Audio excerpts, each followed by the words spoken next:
नमस्ते मेरे प्यारे बच्चों। कैसे हो? बढ़िया। हम आपके लिए लेकर आ गए रसायन विज्ञान का बहुत ही महत्वपूर्ण टॉपिक, विलेयता। विलेयता क्या होती है, इनके प्रभावित करने वाले कारक तथा उनसे संबंधित, जैसे हम कहें ठोस का द्रव में विलेयता और गैस की द्रव में विलेयता क्या होती है, इनको हम डिटेल में और बहुत ही जबरदस्त कंटेंट के साथ पढ़ेंगे। सीधा आपके दिमाग में छपेगा। चलो, क्या होती है विलेयता? विलेयता क्या होती है? वो विलेय पदार्थ पर निर्भर होती है। जैसे हम कहें किसी निश्चित ताप पर किसी निश्चित ताप पर विलायक की निश्चित मात्रा में घुलित विलेय की अधिकतम मात्रा को विलेयता कहते हैं। क्या होती है विलेयता? इसको हम इंग्लिश में कहते हैं सॉल्युबिलिटी। विलेयता क्या होती है? विलेयता को हम इंग्लिश में कहते हैं सॉल्युबिलिटी।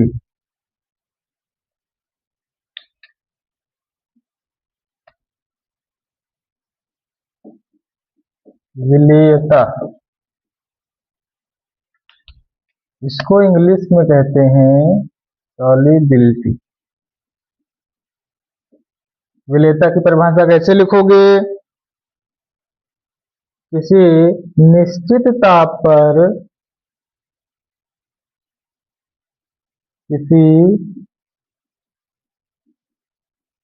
निश्चित ताप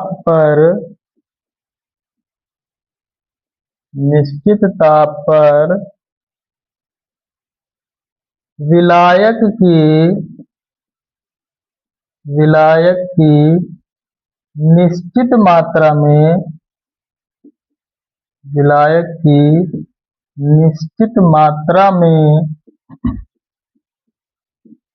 घुलित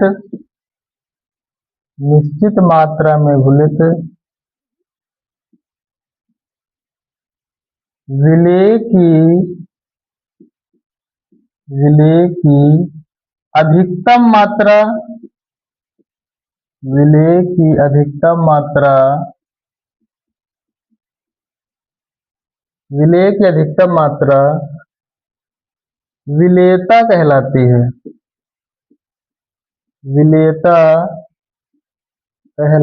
है। तो निश्चित ताप पर विलायक की निश्चित मात्रा में घुलित विलेय की अधिकतम मात्रा विलेयता कहलाती है, सॉल्युबिलिटी कहलाती है। जो पदार्थ होते हैं, विलेय पदार्थ होते हैं, वो 3 कारकों पर निर्भर करते हैं। जो विलेय पदार्थ होते हैं ये 3 कारक पर निर्भर करते हैं। कितने कारक पर निर्भर करते हैं? 3 कारक पर निर्भर होते हैं या प्रभावित होते। 3 कारकों से क्या होते हैं? प्रभावित होते हैं। कौन कौन से 3 कारक होते हैं? आपको याद रखना है एनटीपी। एनटीपी क्या होती है? जैसे N for nature, T for temperature, P for temperature, P for pressure, P for pressure।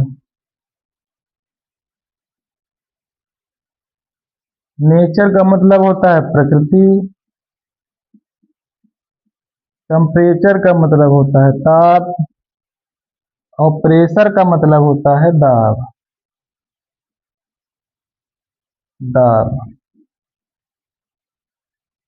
जो विलेय होता है, विलेय पदार्थ प्रकृति, ताप और दाब पर निर्भर होती है। मतलब ये प्रभावित करते हैं। ताप बढ़ाओगे तो विलेयता घटेगी विलेय की या बढ़ेगी, दाब बढ़ाओगे यह जो है उसकी प्रकृति जैसे ठोस, द्रव, ऐसे इस पर निर्भर करेगी। अब देखो, अगर हम यहाँ पर बात करें, दो दो पॉइंट याद रखिएगा। जो ध्रुवीय विलेय होते हैं, जैसे हम यहाँ पर लिखें, जो ध्रुवीय विलेय होते हैं, जो ध्रुवीय विलेय होते हैं, ध्रुवीय विलेय कौन से होते हैं? इसको हम बोलते हैं पोलर सोल्यूट, इंग्लिश में कहते हैं पोलर सोल्यूट। और जो ध्रुवीय विलायक होते हैं, ध्रुवीय विलायक होते हैं, इसको इंग्लिश में कहते हैं पोलर सॉल्वेंट, पोलर सॉल्वेंट। ध्रुवीय विलायक विलेय कौन कौन से होते हैं? जैसे NaCl, NaCl, या इसको हम कहते हैं नमक, ये ठोस होते हैं। या हम कह दें, या इसमें हम कह दें चीनी, चीनी, नमक और चीनी, ये ध्रुवीय विलेय होते हैं। और ध्रुवीय विलायक जो होता है जैसे जल। तो ध्रुवीय विलेय ध्रुवीय विलायक में ही घुलेगा। अगर विलेयता की बात करें तो हमेशा याद रखिएगा, ध्रुवीय विलेय ध्रुवीय विलायक में ही घुलते हैं। जैसे नमक और चीनी इसमें घुल जाएंगे, जल में घुल जाएंगे। अब जैसे हम यहाँ पर एक पॉइंट और याद रखना, जो अध्रुवीय विलेय होते हैं, अध्रुवीय विलेय जो होते हैं, प्लस और जो होते हैं अध्रुवीय विलायक,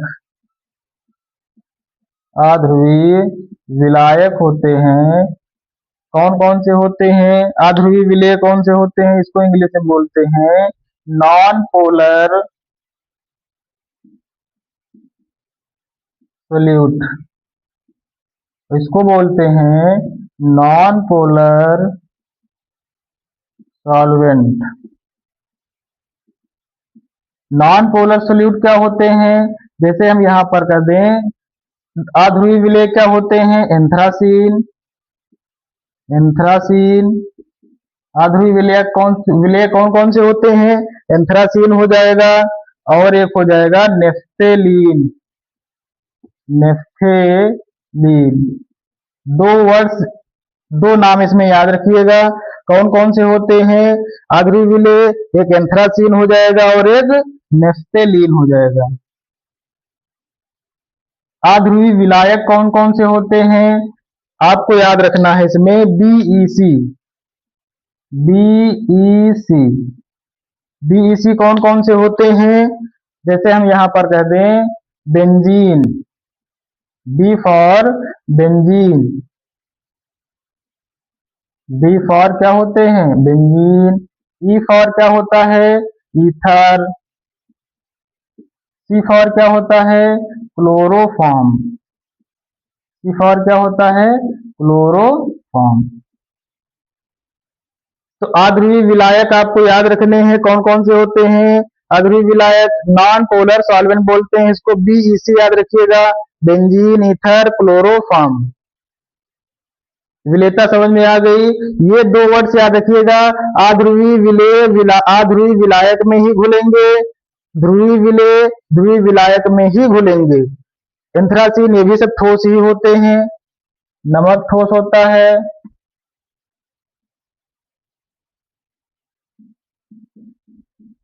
और ये भी सब ये ठोस होते हैं। एक नोट करके लिख लेगा, इसलिए जो होते हैं ये क्या होते हैं? समान समान को ही घोलेगा, मतलब लाइक डिजॉल्व्स लाइक। अगर ध्रुवीय विलायक में ध्रुवीय में घुलेगा, अध्रुवीय में घुलेगा, तो इसमें आपको याद रखना है लाइक डिजॉल्व्स लाइक, समान समान को ही घोलता है, ये याद रखिएगा, समान समान को ही घोलता है, समान समान को ही घोलेगा।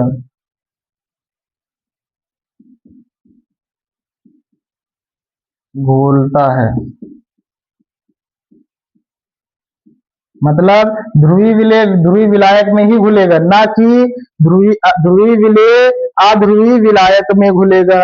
जैसे अगर आप घोलना चाहो नमक और चीनी को बेंजीन में, ईथर में, क्लोरोफॉर्म में, तो नहीं घुलेगा।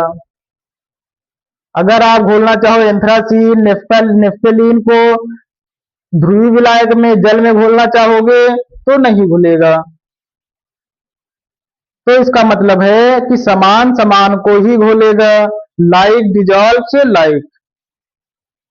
देखो कौन कौन से घुलते, जैसे हम यहाँ पर एक पॉइंट याद रखिएगा, यहाँ पर कैसे आप लिखोगे, ठोस का द्रव में विलेयता, ठोस का द्रव में विलेयता, ठोस का द्रव में विलेयता।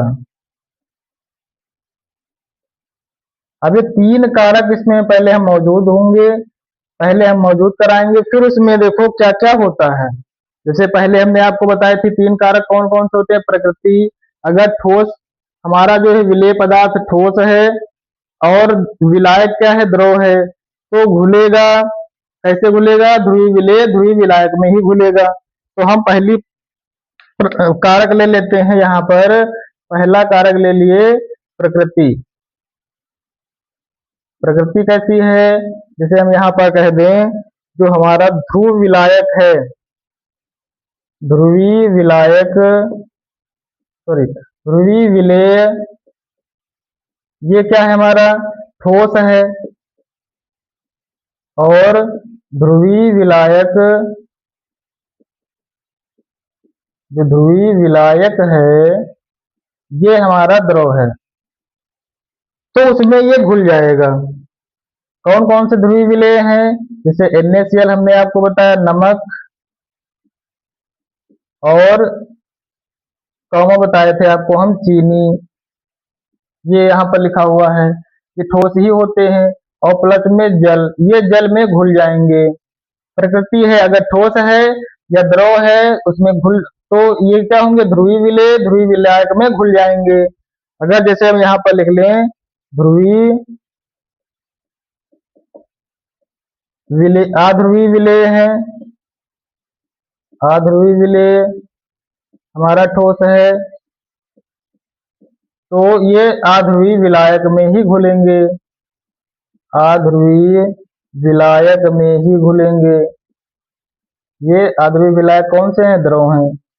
द्रव कौन कौन से हैं, जैसे हम यहाँ पर कहें अध्रुवीय विलेय कौन कौन से हैं, एंथ्रासीन, एंथ्रासीन, या हम कह दें नेफ्थेलीन, नेफ्थेलीन। इसको घोलना है तो किसमें घोलोगे, या तो बेंजीन में घोल दीजिए, या ईथर में घोल दीजिए, या आपको घोल देना है क्लोरोफॉर्म CHCl3, क्लोरोफॉर्म।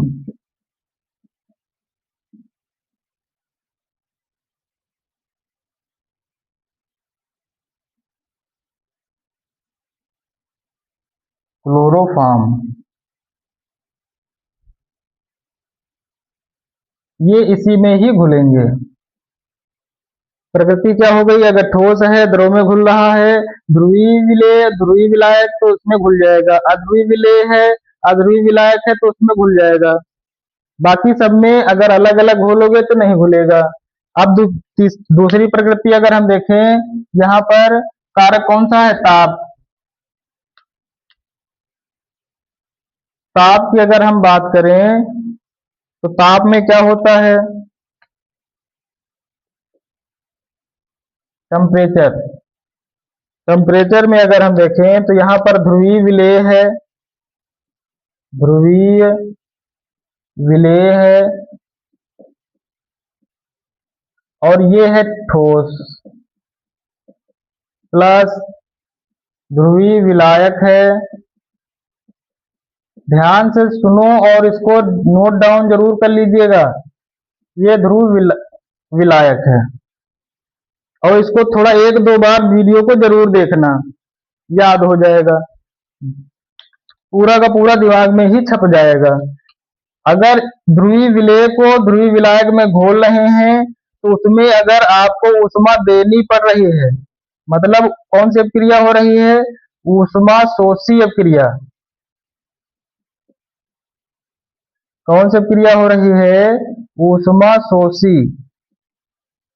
ऊष्मा शोषी का मतलब इंडोथर्मिक रिएक्शन। इसको इंग्लिश में हम क्या कहते हैं? Endothermic reaction. वो क्रिया होती है जिसमें ऊष्मा देनी पड़ती है। विलेय को अगर हम ध्रुवीय विलायक में घोल रहे हैं तो उसमें अगर ऊष्मा देनी पड़ रही है, अगर ऊष्मा देनी पड़ रही है तो ताप बढ़ाने पर विलेय पदार्थ की विलेयता बढ़ेगी। मतलब ऊष्मा देनी पड़ रही है, देनी पड़ती है तो क्या होता है? अगर घोलने के लिए ऊष्मा देनी पड़ रही है तो ताप बढ़ाओगे, ताप बढ़ाओगे। इस तीर का मतलब जो ऊपर जा रही, तीर का मतलब ताप बढ़ा रहे हो। ताप बढ़ाने पर विलेय की, विलेय का क्या है हमारा यहाँ पर? ठोस है। विलेय की विलेयता बढ़ेगी, विलेयता बढ़ेगी। इसका मतलब क्या है? बढ़ेगी। इस तीर का मतलब क्या होता है? बढ़ जाएगी। अगर देखो, दूसरा पॉइंट याद रखना, ये पहला पॉइंट है। दूसरा पॉइंट आपको याद रखना है, बी बी पार्ट आपको इसमें याद रखना है। अगर अध्रुवीय विलेय है, यहाँ पर ध्रुवीय लिख लो, ध्रुवीय विलेय है या अध्रुवीय विलेय है, ये भी ठोस है, प्लस ध्रुवीय विलेय है, विलायक है,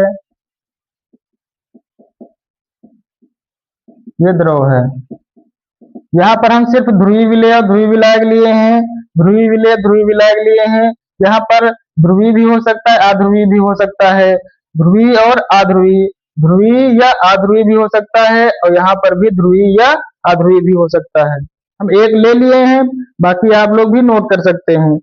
यहाँ पर अगर ऊष्मा निकल रही है, अगर विलेय को विलायक में घोल रहे हैं तो ऊष्मा अगर निकल रही है तो वो अपक्रिया कौन सी होती है? ऊष्मा क्षेपी अपक्रिया होती है। कौन सी अपक्रिया होती है? ऊष्मा क्षेपी। अगर किसी अपक्रिया को कराने के लिए अगर ऊष्मा उसमें निकल रही है, अगर उसमें देनी पड़ रही है तो विलेय, ताप बढ़ाओगे तो विलेय की विलेयता बढ़ेगी। अगर ऊष्मा निकल रही है तो यहाँ पर क्या करोगे? यहाँ पर होता है ऊष्मा अगर निकल रही है, ऊष्मा निकल रही है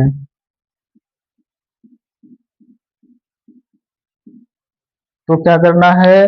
तो ताप बढ़ाओगे, ताप बढ़ाने पर, यहाँ पर लिखे तेरे ऊपर, ताप बढ़ाने पर विलेय की, विलेय की, विलेय क्या है हमारा? ठोस। विलेय की विलेयता घटेगी, विलेयता घट जाएगी।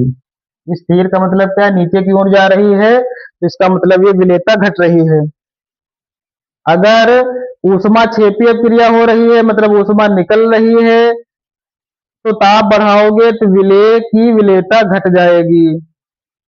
अब तीसरा पॉइंट कौन सा है? आपको दाब याद रखना है। तीसरा पॉइंट यहाँ पर याद रखना है आपको, दाब। दाब, दाब का क्या प्रभाव पड़ेगा? प्रेशर। अगर दाब का, वैसे जो ठोस विलेय है, विलेयता पे कोई प्रभाव नहीं पड़ता है। क्या लिखोगे यहाँ पर? विलेय, दाब, दाब बढ़ाने पर या घटाने पर, दाब बढ़ाने पर या घटाने पर विलेय की विलेयता पर कोई प्रभाव नहीं पड़ता है। विलेय की विलेयता पर कोई प्रभाव नहीं पड़ता है, कोई प्रभाव नहीं पड़ता है। ये याद रखिएगा, अगर दाब बढ़ाओगे या घटाओगे इस पर कोई प्रभाव नहीं पड़ेगा, ठोस है अगर तो। लेकिन अभी गैस पर अगर देखा जाए तो विलेयता बढ़ जाएगी। अभी इसके बारे में पढ़ते हैं, इसको आप नोट कर लीजिए, इसका एक दो बार देखोगे, स्क्रीनशॉट ले लो पहले बेटा।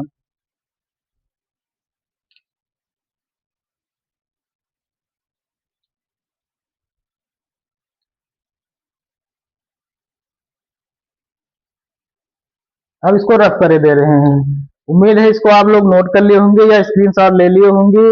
अब हम पढ़ते हैं गैस की द्रव में विलेयता। थोड़ा यहाँ पर हम रफ करेंगे, थोड़ी कंजूसी कर लेते हैं यहाँ पर, और बाकी ये सब हम क्या कर देंगे, रफ कर देंगे।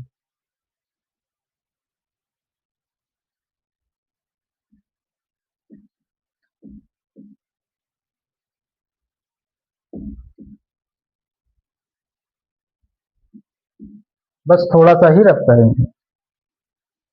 अब यहाँ पर देखो, गैस की द्रव में विलेयता, गैस की द्रव में विलेयता, दूसरा पॉइंट पढ़ना है हमको, गैस की द्रव में विलेयता। अगर अब हम देखेंगे प्रकृति पर, तो गैस की द्रव में विलेयता क्या होती है, देखो पहला पॉइंट याद रखना है, प्रकृति।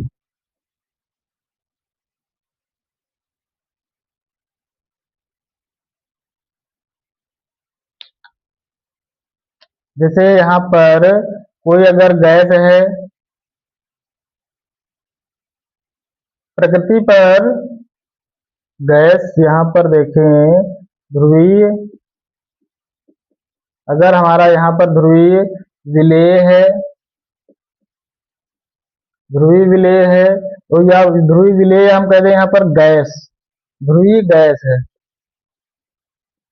ध्रुवीय विलेय हमारा क्या है, गैस है, ध्रुवीय विलेय है हमारा यहाँ पर गैस। और यहाँ पर ध्रुवीय विलायक है द्रव, ध्रुवीय विलायक है द्रव। अब ध्रुवीय गैस कौन कौन सी होती हैं, जैसे हम यहाँ पर कहें, जैसे यहाँ पर CO2 हो जाएगी, SO2 हो जाएगी, और HCl, इसको गैस में लिखिएगा, हाइड्रोजन क्लोराइड गैस में होती है, और अमोनिया। कौन कौन सी ध्रुवीय गैस हो जाएंगी, जैसे हो जाएगी CO2, SO2, HCl जो होती है गैस में होगी, और NH3 मतलब अमोनिया, ये होती है ध्रुवीय विलेय। ध्रुवीय विलायक कौन से होते हैं, द्रव, जैसे जल H2O, इसमें घोलोगे तो ये घुल जाएगी। अगर हम अध्रुवीय विलेय ले लें, अध्रुवीय विलेय ये गैस है, कौन कौन सी होती हैं अभी देखते हैं, और अध्रुवीय विलायक ले लेते हैं, अध्रुवीय विलायक ये द्रव होते हैं। अध्रुवीय विलायक अभी हम पढ़ चुके हैं, कौन कौन से होती हैं, BeC। अध्रुवीय विलेय कौन से होते हैं, जितनी नोबल गैसेज होती हैं, नोबल गैसेज कौन कौन सी होती हैं, अक्रिय गैसें जिसको हम कहते हैं, अक्रिय गैस कौन कौन सी होती हैं, जैसे हीलियम है, नियान है, आर्गन है, क्रिप्टान है, और जिनान है, रेडान, etc। इनके एस्पेक्ट क्या होते हैं, पूर्ण होते हैं। ये किसमें घुलेंगे, ये घुलेंगे BeC में, मतलब बेंजीन में घुलेंगे, और ईथर में घुलेंगे, और ये किसमें घुलेंगे, क्लोरोफॉर्म में, किसमें घुलेंगे, क्लोरोफॉर्म में, अध्रुवीय विलायक में ही घुलेंगे। ये इसकी प्रकृति हो गई। अगर हम ताप की बात करें, टेम्परेचर, अगर यहाँ पर जो ध्रुवीय विलायक है, जो ध्रुवीय विलेय है, जो ध्रुवीय विलेय है, ध्रुवीय विलेय क्या है हमारी गैस, और प्लस में जो ध्रुवीय विलायक है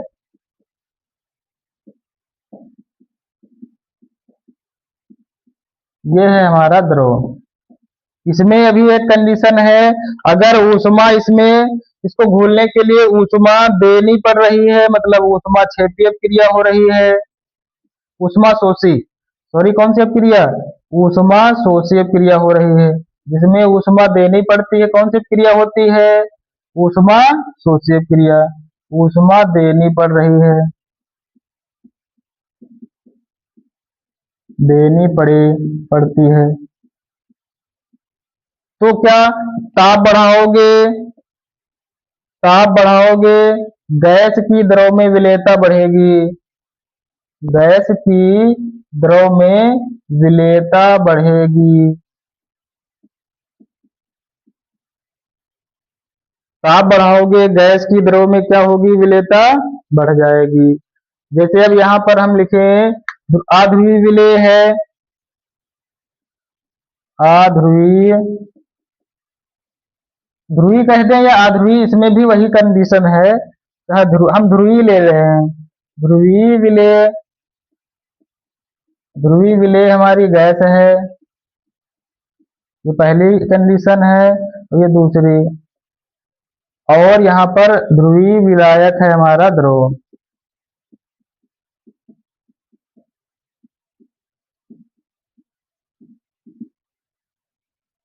अगर इसमें ऊष्मा निकल रही है तो कौन सी क्रिया, ऊष्मा क्षेपी, ऊष्मा क्षेपी कौन सी होती है क्रिया, एक्सोथर्मिक, इसको इंग्लिश में क्या कहते हैं, एक्सोथर्मिक, ऊष्मा निकल रही है, अगर घोलने के लिए अगर ऊष्मा जैसे घोलोगे ऊष्मा निकल रही है, ऊष्मा निकल रही है, यहाँ पर लिखना है निकल रही है,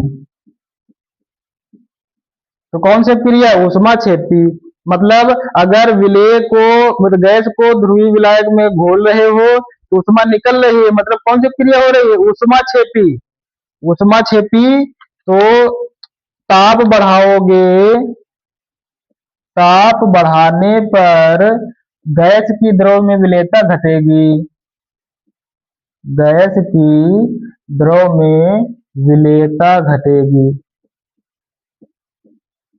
विलेयता क्या हो जाएगी, कम हो जाएगी, गैस की द्रव में विलेयता क्या हो जाएगी, कम हो जाएगी। जैसे हम यहाँ बात करें CO2 को अगर जल में घोलोगे, यहाँ पर एक कंडीशन है याद रखिएगा, अगर CO2 को जल में घोल रहे हो, किसमें घोल रहे हो, जल में, तो क्या बनेगा, हाइड्रोजन कार्बोनेट H2CO3, और अगर इसमें ऊष्मा निकल रही है, ऊष्मा अगर निकल रही है तो कौन सी क्रिया, ऊष्मा क्षेपी, ऊष्मा क्षेपी, तो ऊष्मा अगर इसमें ताप बढ़ाओगे तो गैस की द्रव में विलेयता घट जाएगी, अगर ऊष्मा क्या हो रही है, देनी पड़ रही है, मतलब घट रही ऊष्मा देनी पड़ रही है, तो ऊष्मा शोषी क्रिया, तो ताप बढ़ाओगे तो गैस की द्रव में विलेयता क्या हो जाएगी, इसमें कम हो जाएगी। ये कार्बोनेटेड वाटर है, इसको हम बोल देते हैं कोको कोला, ये हाइड्रोजन कार्बोनेट है, हाइड्रोजन कार्बोनेट, जो हम लोग माउंटेन ड्यू या थम्स अप वगैरह पी रहे हैं वो कार्बोनेटेड वाटर ही होता है, हाइड्रोजन कार्बोनेट ही होता है, उसको हाई प्रेशर पर उस ढक्कन को क्या कर दिया जाता है, दाब पर कस दिया जाता है, तो दाब पर इसका क्या प्रभाव पड़ता है, ये आपको तीसरा कारक याद रखना है, दाब का इस पर क्या प्रभाव पड़ेगा, देखो इसको नोट जरूर कर लीजिएगा बेटा, दाब, दाब पर क्या प्रभाव पड़ेगा, गैस दाब बढ़ाओगे, अगर दाब बढ़ा रहे हो तो गैस की द्रव में विलेयता बढ़ जाएगी, गैस की द्रव में विलेयता बढ़ेगी। गैस की द्रव में विलेयता बढ़ेगी।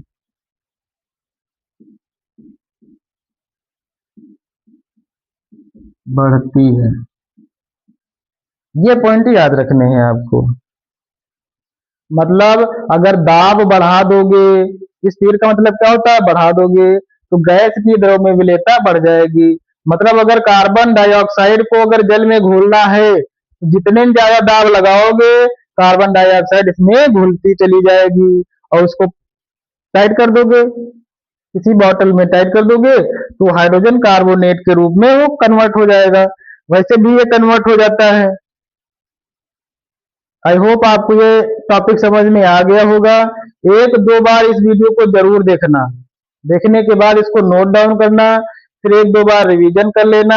आपके दिमाग में छप जाएगा, कभी भूलोगे नहीं। ये याद रखिएगा। और कभी भी हार माननी ही नहीं है। जीवन एक प्रकार का संघर्ष है। अगर मान लिए तो हार होगी, ठान लिए तो जीत होगी, पक्का बता रहे हैं। अच्छे नंबर लाने हैं और टॉप करना है तो अच्छी से मेहनत करनी पड़ेगी। इसलिए कहा जाता है कि न संघर्ष न तकलीफ तो का खाक मजा है जीने में। बड़े बड़े तूफान थम जाते हैं जब आग लगी हो सीने में। इसको आप नोट कर लीजिएगा। थैंक यू, बहुत बहुत धन्यवाद, नमस्ते।